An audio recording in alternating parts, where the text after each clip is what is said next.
Australia is at a boiling point with China once again, this time over the control of one of its most strategic assets, the port of Darwin. With Beijing flexing its influence in the Indo-Pacific and Canberra ramping up its defense posture, the future of $1 million deal hangs in the balance. Back in 2015, a little-known Chinese company, Land Bridge Group, secured a 99-year lease on Darwin Port for approximately $506 million. The deal was struck by the Northern Territory government and endorsed by then Prime Minister Tony Abbott's Conservative administration. It was a commercial deal, but a controversial one. Darwin Port isn't just any port, it lies at the northernmost tip of Australia and serves as a strategic gateway to Asia. It is also home to vital military installations, US Marines on rotation, and hosts sensitive defense infrastructure. The lease immediately triggered alarm bells within Australia's intelligence community, the US government, and among security analysts worldwide. The United States, Australia's closest military ally, was reportedly caught off guard. Then President Barack Obama even raised concerns about not being informed of the deal in advance. And for good reason. Darwin is a crucial military staging ground. It houses the RAF base Darwin, Larrakia Defence Precinct, and Robertson Barracks, all within proximity to the leased port. These bases host thousands of Australian troops, advanced surveillance assets, and serve as a rotational hub for US forces under the US-Australia Force Posture Agreement. The US has been building fuel storage tanks, expanding airstrips, and even considering linking critical infrastructure directly to the port, raising concerns about potential vulnerabilities if the port operator is linked to a foreign power. The deal remained largely intact for several years, despite growing criticism, but the political tide has begun to turn. Former Prime Minister Scott Morrison hinted in February 2022 that the deal could be scrapped if advised by Australia's intelligence agencies. However, the election soon replaced Morrison with Anthony Albanese, who took a much firmer stance.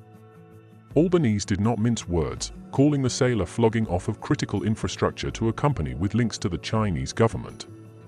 He vowed to bring the port of Darwin back under Australian control. The Chinese reaction?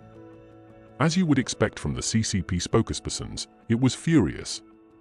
Ambassador Xiao Qian lashed out, calling the move to block Land Bridge ethically questionable. According to a statement on the Chinese embassy's website, he argued that Land Bridge had invested in Darwin when the port was unprofitable, only to be penalized now that it has become commercially viable. Such an enterprise and project deserves encouragement, not punishment, said the ambassador, adding that Canberra should honor its contract. At the heart of this debate lies a fundamental question: can a commercial deal remain purely commercial when national security is at stake?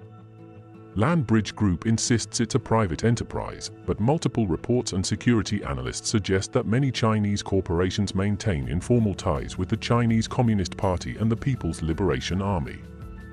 This isn't paranoia, it's pattern recognition. Similar concerns have led countries like the US, UK, and Germany to block or scrutinize Chinese acquisitions in telecommunications, energy, and ports. This controversy isn't playing out in a vacuum. Tensions in the Indo-Pacific are escalating. China has ramped up its military activities around Taiwan, engaged in maritime confrontations with the Philippines, and brokered security pacts with Pacific Island nations. In response, the US has expanded its military access to 9 Philippine bases, reinforced Guam, and maintained a strong presence at Kadena Air Base in Japan and Andersen Air Force Base in Guam. In a conflict scenario, say, over Taiwan, Darwin could serve as a crucial launchpad for coalition forces. It lies just over 3,500 kilometers from the South China Sea, close enough for rapid deployment and resupply. What makes the Darwin port situation even more sensitive is an unconfirmed, but widely reported, plan to link US fuel storage directly to the port via underground pipelines. If true, it could create a direct line between a US military facility and an asset operated by a Chinese company. In the event of war, any vulnerability, sabotage, cyber interference, or operational shutdown could prove catastrophic. Though no hard evidence links Land Bridge to espionage or the Chinese military, the mere potential for disruption has pushed Canberra to act. Australia's own Defence Strategic Review identified China as the most comprehensive and serious threat to its national security. This shift has been accompanied by growing investments in defense, regional partnerships, and a deeper alliance with the United States under the AUKUS Pact. It's no longer just about submarines or cyber defenses, it's about securing the home front, and Darwin, sitting on the front line of Australia's northern frontier, is at the epicenter of this recalibration. The Darwin port issue has sparked rare bipartisan agreement in Canberra. Both the ruling Labour government and the opposition coalition have pledged to review and possibly reverse the lease. Lawmakers argue that strategic infrastructure must remain under national control, especially when foreign policy risks are rising and trust with Beijing is eroding. Security agencies, too, are conducting fresh reviews, reassessing everything from cyber threats to operational readiness in case of a full-scale regional conflict. China's growing presence in the Pacific has been a key concern, from a proposed naval base in the Solomon Islands to infrastructure deals in Papua New Guinea and Fiji. Beijing has extended its strategic footprint far beyond East Asia. For Canberra, land bridge control of Darwin Port fits into a broader narrative of Chinese expansionism, influence operations, and geopolitical competition playing out across the Indo-Pacific.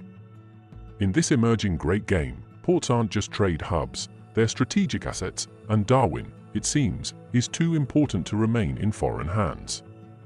The future of Darwin Port remains uncertain, but the message from Canberra is getting louder in an age of strategic competition. National security trumps commercial contracts.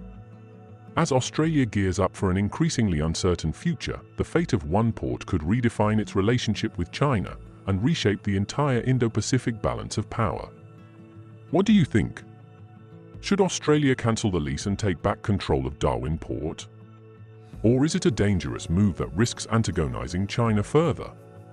Let us know in the comments. Don't forget to like, subscribe, and turn on notifications for more deep dives into geopolitics and global security.